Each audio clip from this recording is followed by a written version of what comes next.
नमस्कार दोस्तों, भोजपुरी का दो बड़ी खबर देने वाला हूं।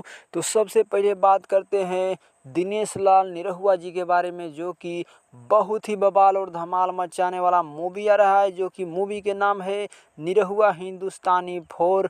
इतना बवाल और ख़तरनाक मूवी होने वाला है, जो कि अमरपाली दुबे इसमें नज़र आने वाली है और एक विदेशी हीरोइनी इसमें नज़र आने वाली है, जो कि एकदम बवाल और तहलका मचा के रख देगा।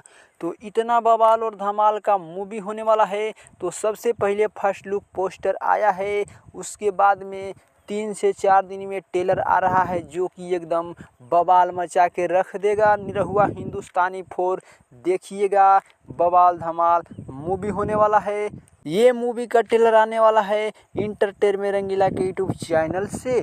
और उसके बाद में हम बात करते हैं पावर स्टार पवन सिंह के लिए, जो कि एकदम बवाल और धमाल मचाने वाला गाना आ रहा है, जो कि गाना के नाम है सेवा में बानी भोले बाबा के। इतना बवाल और कमाल का गाना होने वाला है, जो कि अगर आप सुनते हैं तो बवाल धमाल फुल बोलबम सॉन्ग होने वाला है, जो कि गाना को गाए हैं पावर स्टार पवन सिंह।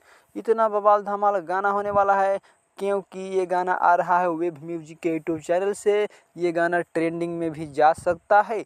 ये वाला गाना अगर आप देखना चाहते हैं तो आज सुबह आ रहा है 5:45 पर वेब म्यूजिक के यूट्यूब चैनल पर। बवाल धमाल गाना सुनिएगा और लाइक सब्सक्राइब शेयर ज़रूर कीजिएगा।